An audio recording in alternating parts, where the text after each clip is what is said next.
we got the emotional support squad. First, we got Toad. He's a grumpy one, but Toady. Here's Shelly with no purpose except for attacking. No Shelly. And then there's Turbo, who is a funny one. So, skibbity dop dop skibbity dop dop whiz.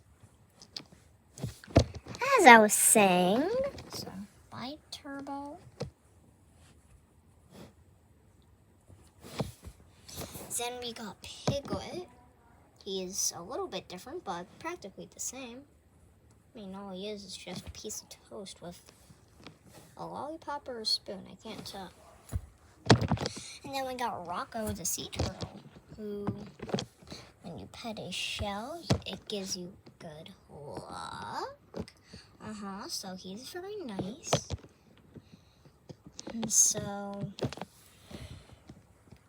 he is a cool one with the cool patterns. And as I was saying, boys, emotional support squad. And what do you boys want to say?